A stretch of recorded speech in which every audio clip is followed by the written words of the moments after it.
Top 5 thing जो कि आपको बहुत ज़्यादा ओल्डर दिखा रहा है आपके पूरे फ्रेंड सर्कल में। अब देखो ये वीडियो मैं इसलिए बना रहा हूँ क्योंकि मैं जिस क्लासरूम में जाता हूँ या फिर क्लासरूम छोड़ो, जो भी मेरे फ्रेंड ग्रुप है उनमें सबसे अच्छी स्किन और हेयर की क्वालिटी मेरी ही है। और बाकी मेरे जो भी दोस्त हैं उनकी स्किन की क्वालिटी बहुत बेकार है। बेकार नहीं बोल सकता, जो कि नॉर्मल एवरेज लोगों की होती है जो इंडिया में रहती है उनकी तरह है। तो इसलिए मैं वीडियो बना रहा हूँ जिससे कि आपको भी पता चले कि कौन सी मिस्टेक है जो कि आप कर रहे हो, जिनकी वजह से आपकी भी स्किन क्वालिटी या फिर हेयर क्वालिटी या फिर जो भी है, जो भी पॉइंटर्स मैं इस वीडियो में बताऊंगा वो आप मिस्टेक कर रहे हो, जिनकी वजह से ये सब हो रहा है। आप ओल्डर दिख रहे हो अपने अपने वर्जन से। अगर आप अभी 20 के हो तो आप 22 के लग सकते हो, 23 के लग सकते हो, जो कि मैं नहीं लगता। मैं अगर कोई मुझे अनजान बंदा देखे और वो सोचे कि यार ये बंदा कितने एज का होगा, तो मुझे 18 का समझ लेता है, जो कि मेरे स्किन के वजह से वो बोलता है कि यार तुम लगते ही नहीं। या ये भी हो सकता है कि मेरी हाइट कम है इसलिए लोगों को लगता है कि मैं 18 का हूँ, या फिर मेरे जो बोन का साइज़ है बहुत छोटा है इसलिए उन्हें लगता होगा कि मैं 18 का हूँ। ये भी हो सकता है। मैं इतना डीप नहीं जा रहा, लेकिन लोगों को यही लगता है कि मेरी एज कम है। और देखो मेरे एज से भी जो भी कम बंदे हैं ना, उन्हें देख के ऐसा लगता है कि उनकी एज ज़्यादा है बिकॉज ऑफ उनकी स्किन की क्वालिटी। लोग उनकी स्किन को देख के लोग जज करते हैं। अब देखो सबसे पहला पॉइंट है पुअर स्लीप। अब इसमें मैं ये नहीं बोलूँगा कि भाई तुम 10 घंटे की नींद लो या फिर 8 घंटे की। तुम अगर 6 घंटे भी ले रहे हो ना तो वो हाई क्वालिटी नींद होनी चाहिए, एकदम अच्छी स्लीप। ये पुअर नहीं होनी चाहिए जैसे कि तुम सो रहे हो लेकिन जागे ही हो। आंखें बंद करने से कुछ नहीं होगा, समझ रहे हो ना। पूरी अच्छी तरीके से नींद आनी चाहिए, उसे कहते हैं हाई क्वालिटी। और देखो लोगों को ना नींद आती ही नहीं रात को, पता नहीं क्यों।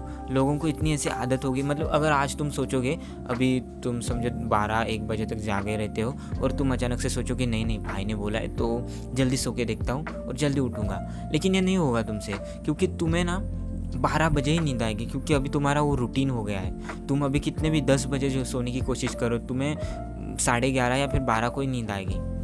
तो तुम्हें ये डेली की एक हैबिट बनानी पड़ेगी। अभी अगर तुम 12 बजे सो रहे हो तो तुम ट्राई करो कि 11:30 से सोने लग जाओ, ठीक है। मेरी भी एक पहले हैबिट थी, मतलब मैं स्टार्टिंग में क्या 11:30 बजे तक लास्ट सोता था।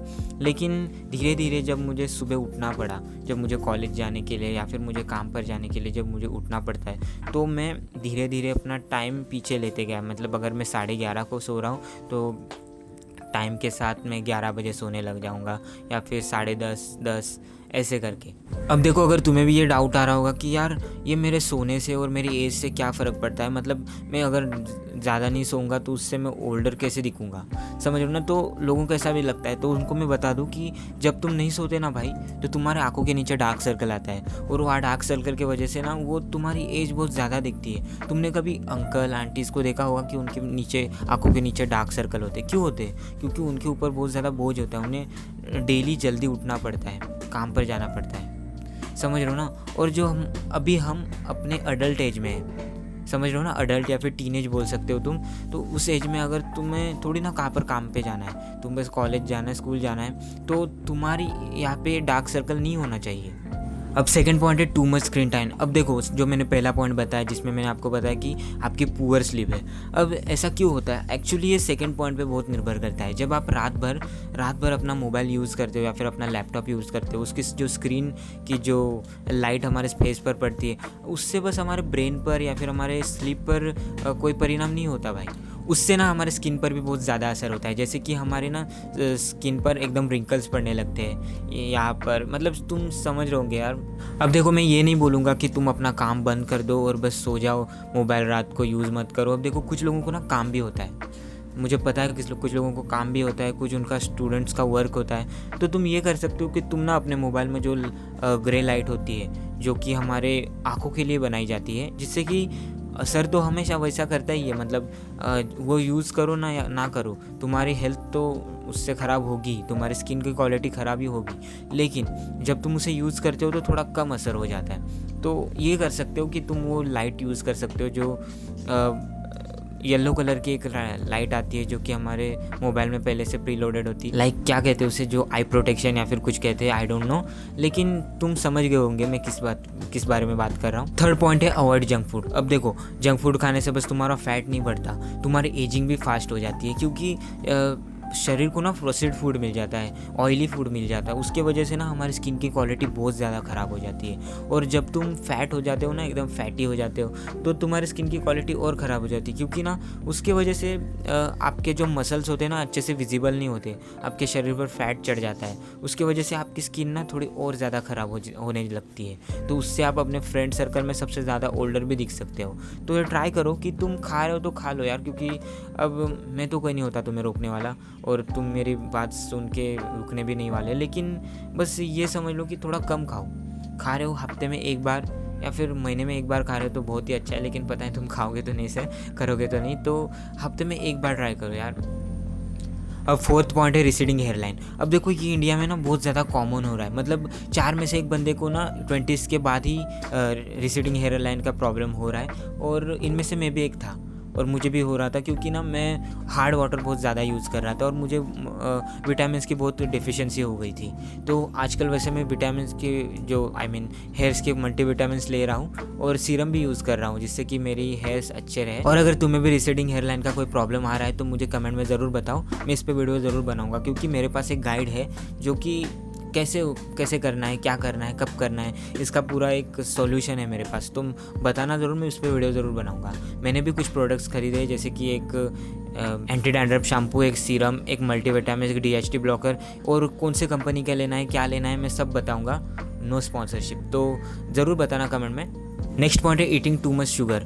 अब देखो भाई, लोगों को ऐसा लगता है कि यार मैं तो बाहर का खा नहीं रहा, मैं ऑयली खा नहीं रहा, तो मेरी स्किन क्यों ख़राब होगी, मुझे क्यों फैट बढ़ेगा, मेरी स्किन क्यों ख़राब होगी, मैं तो ऑयली खाता ही नहीं, ये सब लगता है। लेकिन एक्चुअली जो शुगर है ना आपकी स्किन को और ज़्यादा ख़राब कर सकती है फास्ट फूड के जैसे ही, तो उसको भी आपको छोड़ना चाहिए।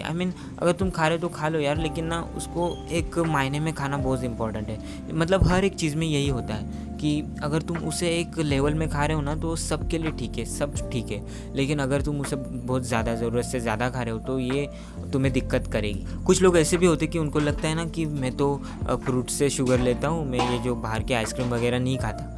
तो एक्चुअली भाई मैं आपको बता दूं कि जो अगर आप ना शुगर कहीं से भी ले लो, फ्रूट से ले लो या फिर ये आइसक्रीम वगैरह से, लेकिन आपको शुगर का प्रॉब्लम हो ही सकता है, कुछ भी कर लो उससे होगा ही।